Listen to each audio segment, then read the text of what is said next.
Now, the streak of bad news continues for Rishi Sunak. The UK Prime Minister has come under fire for leaving D-Day commemorations in Normandy. The reason was his untimely exit was that he needed to get away to do a media interview. The Conservative leader has received flack from leaders and Britons alike over his decision to leave the commemoration events midway for an interview to answer whether Sunak lied about a Labour-led government costing a taxpayer more. The Prime Minister later apologised for his early exit. Over the past 2 days, I've participated in a number of events in Portsmouth and France to honour those who risked their lives to defend our freedom and our values 80 years ago. The itinerary for these events was set weeks ago, before the start of the general election campaign, and having participated in all the British events with British veterans, I returned home before the International Leaders event later in the day. On reflection, that was a mistake and I apologise. I think it's important though, given the enormity of the sacrifice made, that we don't politicise this. The focus should rightly be on the veterans who gave so much. I had the honour and privilege of speaking to many of them and their families, hearing their stories, expressing my gratitude personally to them. But I'm someone who will always admit when I've made a mistake. That's what you'll always get from me.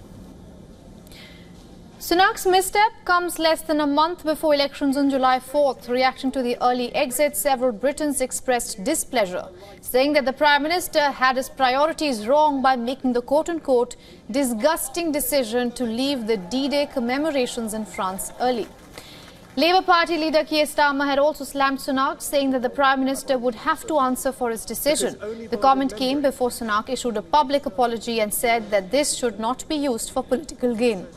The leader is already on slippery slope, with popularity ratings for the Tories suffering blow after blow, and as the ruling party trails behind the Labour by a significant margin. Strikes have really had an impact, but that doesn't help you. Now, to take this further, we are being joined by a political commentator and writer, Mr. Adam Schwarz. Mr. Schwarz, thank you so much for joining us here on WION. What kind of a dent do you think this is going to make for the Tories as well as Rishi Sunak just ahead of general elections in the United Kingdom?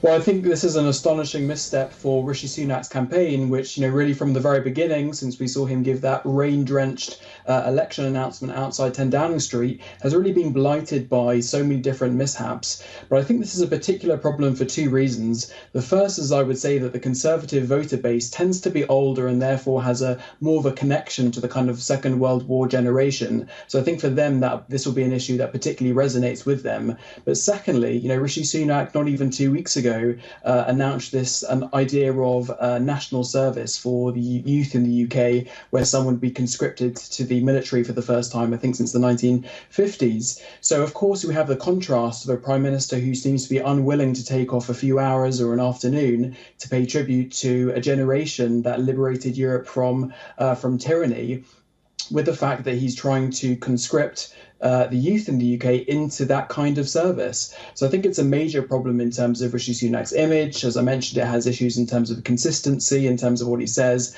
But I think primarily, it comes at a time when Rishi Sunak is actually really struggling in the polls. And generally in election campaigns, we tend to see the gap between the two main parties actually narrow. But actually what we've seen over the last couple of weeks has been that the gap has been widening. So I think this is a moment where Rishi Sunak really, if he is ever going to turn things around or at least limit the damage, needs to do so. But unfortunately, he seems to be blighted on a day-to-day basis by missteps or errors of judgment or, other sort of things that we would consider gaffes. The polls that you're talking about, that's exactly what I wanted to come to, because even if we take this misstep aside, the opinion polls are not in favour of the Tories. And I know there's just a month to go for the elections, but do you think at this point, bring in your perspective, do you think at this point the Tories can do anything to make things change for the voters? I think fundamentally the Conservatives know that they cannot win this election. Really, the only thing they can do is try to ensure that there's not a total wipeout. But of course, that relies upon the campaign going much more smoothly than it has done. We still have a month to go in this election, and it already feels like a lifetime in the last couple of weeks. And so, of course, the Conservatives' election chances have got even worse over the last week since we saw the return of Nigel Farage, who, of course, competes with the same voter base as the Conservatives shifts on the right wing. So I think it's very unlikely, looking at the polls, that they could really narrow them in any kind of meaningful way. But I think, primarily, there is an issue in the UK of election campaigns becoming more presidential in nature, with more of a focus on the leader. And we've certainly seen that from Rishi Sunak's campaign.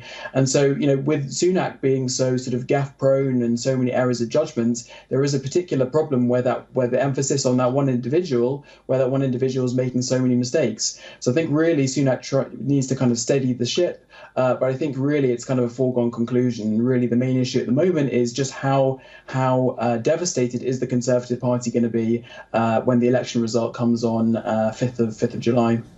Right, after so many years in power, it does seem like this election is going to bring in a lot of lessons for Rishi Sunak as well as the Tories. Thank you so much for joining us here on WION and getting us all those perspectives from London.